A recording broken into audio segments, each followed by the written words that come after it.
drank since the last book. I think I killed a man. Let's read The Fall of the Snow Prince. Fall of the Snow Prince. No author? No, whatever. An account of the Battle of the Mose Ring as transcribed by Lokim Chronologiker. Close enough. To the chieftain I get Jadar White-Eye, from whence he came. Oh, that's how babies are made. We did not know, but unto the battle we rode on a brilliant steed. Well, if it was so smart, it wouldn't be going in, would it? It'd be filing its taxes or something. Horseplay. Not that kind. Pale white. Elf. We called him. What the fuck? For elf he was, yet unlike any other of his kind. What the fuck? We had ever seen before that day. His spear and armor bore a radiant and terrible glow of unknown magic. And so, aboard, this unknown rider seemed more weight than warrior. Right? Right than warrior. What trouble, nay, frightened us most at that moment was the call that rose from the elven ranks. It was not fear, not rather, but an unabashed and unbridled joy, the kind of ferocity felt by the damned man who has been granted a second chance of life.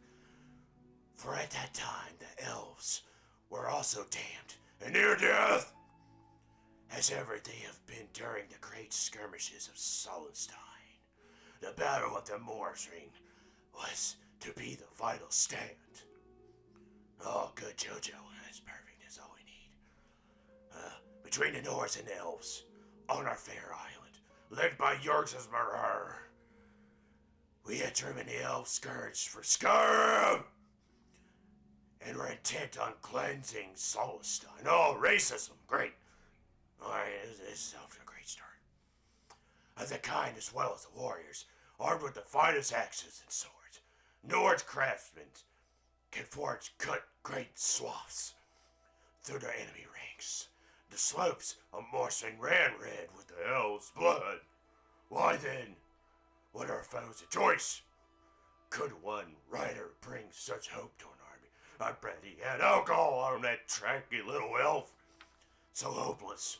To most of our kind, the meaning of this call was clear, but the words were but a mantley of the elf's chants and cries. There were some among us, however, the scholars and chronologicers. I threw up in my mouth. That word's hard. Who knew? Well, the words and shuddered at their significance. The Snow Prince is coming. Doom is at hand. Doom. Yeah, okay.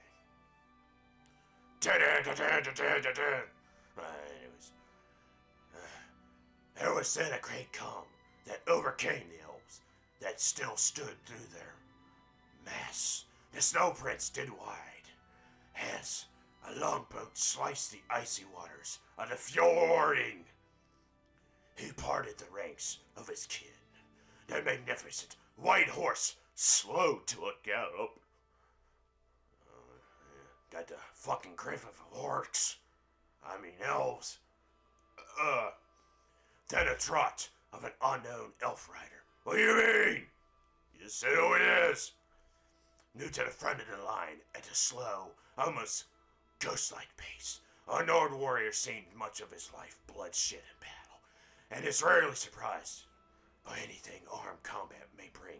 But few among us that day could have imagined the awe and the uncertainty of the raging battlefield that all at once went motionless and silent. Such an effort that the Snow Prince had over us all.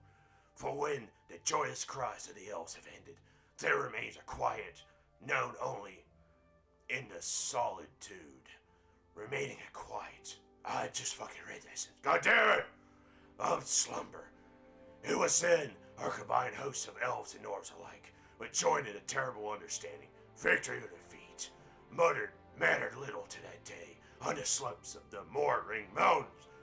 The one truth we all shared was that death would come to many that day, victor or vanquished alike. The glorious Snow Prince, an elf unlike any other, it's 'cause he's white. Ain't all white, what the fuck? Did come that day to bring death to all kinds. The death he so brought. Of a sudden violent snow squall that rendered travelers blind and threatened to tear loose the very foundations of the sturdiest halls. The Snow Prince did sweep into our numbers. Indeed, the ice and snow did begin to swirl and churn with the elves as it called upon serving his bidding. A spinning of the gleaming spear whistled, and a giant dirge to all those who would stand in the way of the Snow Prince.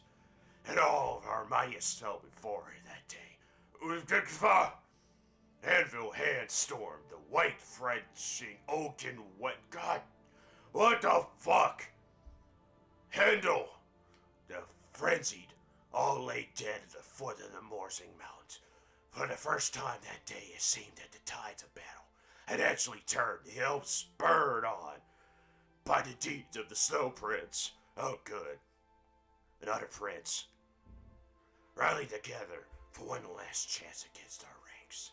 And it was taken into a certain instant that the Battle of Morsing came to a sudden and unexpected end. Fiona, daughter Sugar for, alas, only 12 years, and a squire to her mother, watched the Snow Prince cut down her only parents, all orphans. In her rage and sorrow, Fenna picked up Furior's sword and threw it savagely at her mother's killer. When the elf's gleamed spear stopped its deadly dance, the battlefield fell silent, and all eyes turned to the Snow Prince. No one that day was more surprised than the elves himself at the sight that greeted them all. For once, his great steed, Snow Prince, still sat. The sword of Jupiter buried deeply into the breast. Oh, the head chicken, excellent. And then he fell from his horse, from the battle, from life. The Snow Prince lay dead, slain by what? What? What a fucking loser. Talk about a goddamn hell. This motherfucker took an L. I hope the horse waffle stomped its bitch ass into the ground. And then it ate the child. Horses like to bite children. It's fact. With their savior defeated, the spirit of the remaining elf warriors soon shattered. Many fled, now because of a child. What a bunch of fucking pussies.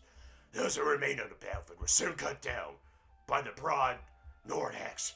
When that day was done, all that remains was the carnage of the battlefield. And from that battlefield came a dim reminder of the valor and skill of the brilliant. A fucking child made you look bad. Fucking loser ass Nords. Armors and spears of the Snow Prince still shined. Even in death, this mighty and unknown elf filled with awe and a common practice to burn the corpses of the fallen foes. This one was much necessary, as it is custom for death brings it with disease and dread. Our chieftain wished to cleanse Solenstar of the elf horde and the death as well as life. It was decided, however, that such would not be the fate of the Snow Prince. What is mighty in war as yet so loved by his kin deserved better, even death, even his enemies of his people. And so we brought the body of the Snow Prince wrapped in fine silk to a freshly dug burrow. The gleaming armor and spear were presented on a pedestal of honor, and the tomb was arrayed with treasures worthy of royalty. All the mighty chieftains agreed with intercourse. If this elf should be honored, his body would be preserved in the burrows for as long as the earth chose, but would not be offered the protection of Sol's Sorams, which was reserved for Nord's dead alone. So ended this account of the Battle of Morsing and the fall of the magnificent elf Snow Prince. Many of our gods honor him in death, and many will never meet his kind again. I hope that kid walked onto his grave squatted down and just pissed all over him. Soaked it to his lens. You fell, bitch! What a bunch of horse shit. You're killed by a weapon. Let's see if that works. Almighty pickaxe hoe.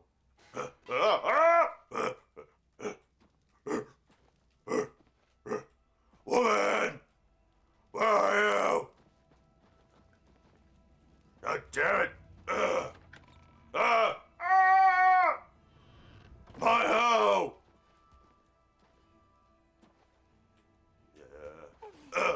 This is bullshit. Hey, look. Why is somebody around when I need them? Where are you, everyone? Fuck you, statue. Huh? Hey, look, another weapon.